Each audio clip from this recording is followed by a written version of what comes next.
بہنوں کی خاص توجہ، عورت صرف آٹا گوننے والی ذات کو نہیں کہتے، عورت صرف کپڑے دھلنے والی ذات کو نہیں کہتے، عورت برتن جھاڑو کرنے والی ذات کا نام عورت نہیں ہے۔ عورت کے بارے میں میرے نبی فرماتے ہیں، عورت کے بارے میں میرے رسول نے فرمایا، آقا کریم فرماتے ہیں میں نے اپنی امت کی عورتوں کی عزت کو کعبے سے بلند کر دیا ہے۔ مسلمان عورت کی عزت کعبے سے بلند ہے۔ ایک مرتبہ رابعہ بصری سے کسی نے کہا، رابعہ تجھے پتا ہے کہ کوئی عورت نبی نہیں ہوئی، کسی عورت کو اللہ نے نبی نہیں بنایا، یعنی بولنے والا اپنی برتری جتا رہا تھا کہ ہم مرد ہیں اور تم عورت ہو، تجھے معلوم ہے کوئی نبی عورت نہیں ہوئی، عورت کوئی نبی کوئی عورت کو نبوت نہیں ملی۔ رابعہ نے ہنس کے کہا، ہاں کوئی عورت کو نبوت نہیں ملی، لیکن جتنے نبی پلے ہیں وہ ہر ماں کی گود ہی کے اندر پلے ہیں، ہر عورت کی گود ہی کے اندر پلے ہیں۔ بغیر باپ کے تو بیٹا، بغیر باپ کے تو نبی پیدا ہوا ہے، مگر بغیر ماں کے آدم کے سوا کوئی نبی پیدا نہیں ہوا۔ یہ ماں کا مرتبہ ہے، یہ ماں کی شان ہے۔ اور آپ جانتے ہیں اللہ نے اسلام کے اندر کیا شان عطا کی ہے۔ ہمارے مذہب میں اپنی بیوی کا نام لے کر پکارنا اسے محرومی کہا گیا ہے اور بیوی کی محبت کے خلاف کہا گیا ہے۔ اسی لیے ہمارے یہاں اور خاص طور پہ اس علاقے میں بھی ہمارے یہاں کبھی بیوی کا نام لے کر نہیں پکارتے۔ یہی ہوگا نا، ابھی بھی شاید آپ کے یہاں یہی ہوگا، ہمارے یہاں تو ابھی باقی ہے یہ بات، نام لے کے نہیں پکارتے۔ آپ دیکھیں قرآن کے اندر اللہ نے اتنی عورتوں کا ذکر کیا ہے، حضرت زلیخا کا ذکر کیا مگر نام نہیں لیا، حضرت عائشہ کے لیے سورہ نور نازل ہوئی مگر نام نہیں لیا۔ کتنی عورتوں کا ذکر ہوا قرآن کے اندر، کسی عورت کا نام نہیں لیا، صرف ایک عورت کا نام لیا۔ کس عورت کا؟ مریم کا۔ کیوں؟ اس لیے کہ عیسائیوں نے مریم کو خدا کی بیوی کہا تو اللہ نے نام لے کے ذکر کیا کہ بیوی ہوتی تو نام نہ لیتا، بیوی کے نام نہیں لیے جاتے ہیں، تو بیوی نہیں ہے، نام لے کر بتا دیا کہ مریم بیوی نہیں ہے بلکہ کنیز ہے، بندی ہے۔ اب بتائیں وہ عورت شوہر کو جس کا نام لینے کے لیے منع کر دیا جائے، میں یہ نہیں کہتا کہ نکاح ٹوٹ جاتا ہے یا مکروہ ہو جاتا ہے، یہ نہیں کہہ رہا ہوں، ادب ہے، ادب جو مذہب بیوی کا ادب سکھاتا ہو کہ نام نہ لیا کرو۔ شوہر کے لیے حکم ہے کہ بیوی شوہر کا نام نہ لے اور شوہر کے لیے ہے کہ شوہر بیوی کا نام، لیکن اگر لے لے تو کوئی گناہ بھی نہیں ہے، ایک تہذیب ہوتی ہے، ایک آداب ہوتے ہیں۔ میں نے ایک کتاب میں پڑھا کہ نام نہیں لیا جاتا ہے، اور نام جس کا لیا گیا قرآن میں یہ بتانے کے لیے کہ مریم بیوی نہیں ہے اس لیے نام لیا گیا، کیونکہ لوگوں نے مریم کو بیوی بتایا۔ اب بتاؤ عورت اتنی مقدس ہے، اتنی عظیم ہے عورت، عورت کون ہے؟ عورت کون ہے؟ عورت وہ ہے جس کی برکت سے 4 مرد جنت میں جاتے ہیں، جس کی برکت سے 4 مرد، اگر وہ نیک ہے تو اس کا باپ، اس کا بھائی، اس کا بیٹا، اس کا شوہر۔ ایک عورت 4 مردوں کو جنتی بنا سکتی ہے، اور وہ عورت کیا ہے؟ پیدا ہوئی تو ماں باپ کو جنتی بنایا، جوان ہو کر شادی ہو گئی اور نیک ہے تو دنیا میں جنت ہے، نیک عورت، شوہر کو جنتی بنایا، اور ماں بن گئی تو جنت اس کے قدموں میں سمٹ آئی۔ لیکن کھلے بال پھرنے والوں کو جنت کب ملنا ہے؟ سیریل دیکھنے والوں کو جنت کب ملنا ہے؟ گلے جو ہے وہ گلے میں مفلر کی طرح دوپٹہ ڈالنے والوں کو جنت کب ملنا ہے؟ کمر میں پٹکے کی طرح دوپٹہ باندھ کر کے باہر نکل کر پانی بھرنے والوں کو جنت کب ملنا ہے؟ یہ حال ہے۔ میرے نبی کی بیٹی سیدہ فاطمہ الزہرا کی غیرت کا حال یہ تھا۔ میرے امام نے کہا کہ فاطمہ الزہرا کے سر کے دوپٹے کو کبھی چاند و سورج نے نہیں دیکھا، فرماتے ہیں جس کا آنچل نہ دیکھا مو مہر نے، اس ردائے نزاہت پہ لاکھوں سلام۔ تو جو واقعہ عرض کرنے چلا تھا، جو بات عرض کرنے چلا تھا خواتین کے لیے، وہ یہ ہے، حضرت رابعہ بصری، رابعہ جب حج کے لیے گئی کعبہ استقبال کے لیے آئے۔ اچھا کعبے کا طواف، کعبہ مردوں میں سے کسی کا طواف کرتا یہ تو ثابت ہے، سارے اقطاب جہاں کرتے ہیں کعبے کا طواف، کعبہ کرتا ہے طواف در والا تیرا، لیکن کسی مرد کے استقبال کے لیے آیا ہو یہ کم سے کم میری نظروں سے نہیں گزرا۔ کعبہ اگر کسی کے استقبال کے لیے آیا ہے تو وہ ایک عورت ہے، اور اسی عورت کو رابعہ بصری کہتے ہیں.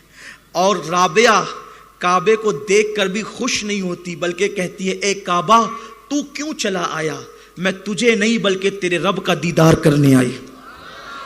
یہ ہے اس عورت کی شان. اگر عورت عبادت کرے تو کتنی محترم ہو جاتی ہے. اگر عورت عبادت کرے اللہ سے ڈرے تو کتنی مکرم ہو جاتی ہے. میں حضرت رابعہ کی بارگاہ میں خراج پیش کرنا چاہتا ہوں. ایک دن امام حسن بصری ان کو خیال آیا کہ چلو شادی کرتے. امام حسن بصری کو بہت خوبصورت تھے امام حسن بصری. اور آپ جانتے ہیں امام حسن بصری یہ مرید ہے مولا علی کے اور خلیفہ ہے مولا علی کے. مولا علی کہتے تھے بصرے میں کسی کو خطاب کرنے کا حق نہیں ہے, سب کے منبر اٹھا دو. اگر بصرہ میں کوئی خطاب کر سکتا ہے وہ صرف حسن بصری ہے. یہ حسن بصری تھے. جب شادی کا ارادہ ہوا بڑے بڑے مالدار, بڑے بڑے سردار, بڑے بڑے اولیاء, بڑے بڑے تابعین اپنی بیٹیاں دینے کے لیے تیار تھے. لیکن امام حسن بصری نے کہا اگر میں شادی کروں گا تو رابعہ بصری کے ساتھ. حالانکہ لوگوں نے رابعہ اور حسن بصری کی ولادت اور وصال کی تاریخ پر بڑی بحثیں کی ہے, لیکن میں تحقیق میں آپ کو الجھانا نہیں چاہتا, صرف عبرت کے لیے واقعہ عرض کر رہا ہوں. حسن بصری نے سوچا کہ میں نے شادی کرنا ہے رابعہ کے ساتھ. رابعہ کیسی تھی؟ تاریخ میں آتا ہے قد چھوٹا تھا, سانولے کلر کی تھی, سانولے کلر کی تھی, چھوٹا قد تھا, بڑی سادہ سی زندگی گزارتی تھی. حسن بصری ان کے گھر آئے اور آنے کے بعد کا رابعہ پردے کے پیچھے سے میں چاہتا ہوں تیرے ساتھ شادی کرنا, میں رشتہ دین لے کر کے آیا ہوں, نکاح کا پیغام لے کر آیا ہوں, کیا تو اس پہ راضی ہے؟ رابعہ بصری نے کہا حسن بصری اگر میرے سوالوں کے جواب آپ دے دیں تو میں آپ کے ساتھ شادی کرنے کے بارے میں کچھ سوچ سکتی ہوں.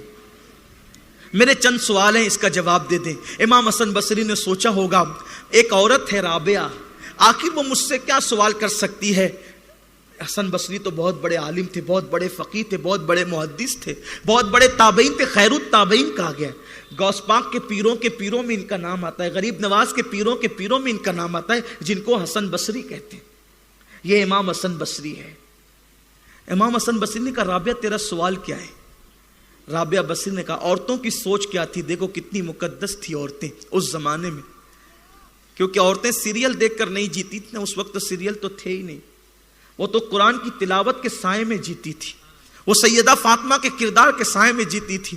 رابعہ نے کہا حسن میرا پہلا سوال یہ ہے میں جنتی ہوں یا جہنمی, جنت میں جاؤں گی کہ جہنم میں جاؤں گی؟ حسن بصری چپ تھے. وہاں پھیکم پھاک والا معاملہ نہیں تھا, وہاں قیاس اور اپنی طبیعت سے کہنے والی باتیں نہیں تھی, کیونکہ سامنے رابعہ تھی. امام حسن بصری چپ تھے, خاموش تھے, کوئی جواب نہیں دیا.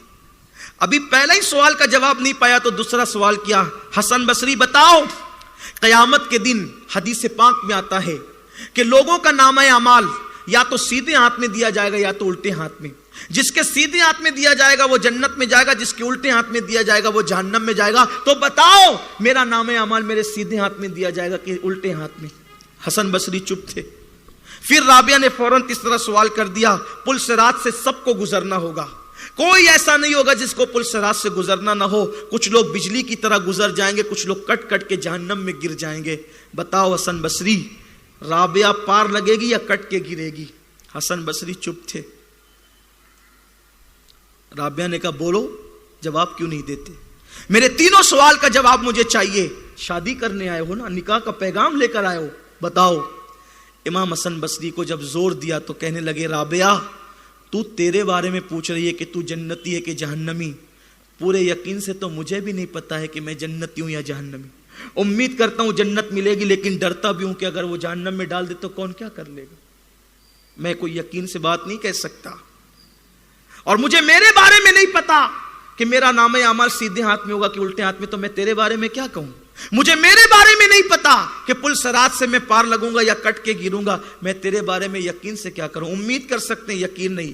رابعہ بصری نے کہا حسن بصری نکاح کے لیے بہت ساری عورتیں مل جائے گی, مجھے ان 3 سوالوں کی تیاری کرنا ہے مرنے سے پہلے پہلے مجھے اس منزل پر پہنچنا ہے کہ میرا اللہ مجھ سے خود کہے کہ تو جنتی ہے, تیرا نام اعمال سیدھے ہاتھ میں دوں گا اور تجھے پل صراط سے گزار دوں گا. جب تک یہ مقام نہیں مل جاتا مجھے فرصت نہیں ہے, مجھے تو آخرت کی تیاری کرنا ہے.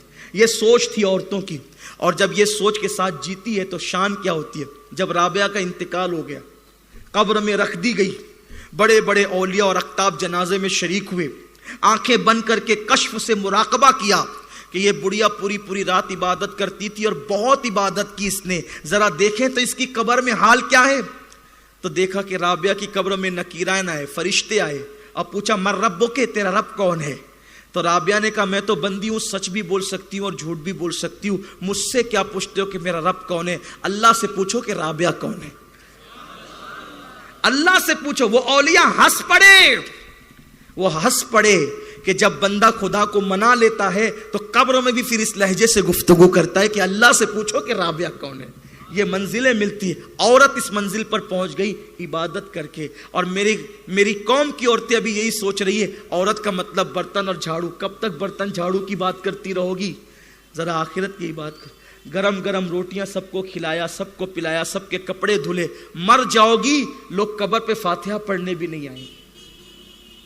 ذرا کچھ اپنی آخرت کے لیے بھی کر لو. میں یہ نہیں کہتا کہ برتن جھاڑو کرنا کوئی گناہ ہے, عورتیں اس پہ احتجاج نہ کرنے لگے. میرے نبی کی بارگاہ میں ام المومنین حضرت ام سلمہ آئی اور کہنے لگی یا رسول اللہ, مردوں کو جہاد پہ لے جاتے ہیں, ہمارے لیے جہاد کیا ہے؟ حضور فرماتے ہیں گھر کا کام کاج کیا کرو, پاک دامن رہا کرو, اللہ تمہیں جہاد کرنے کا ثواب عطا فرمائے. السلام علیکم.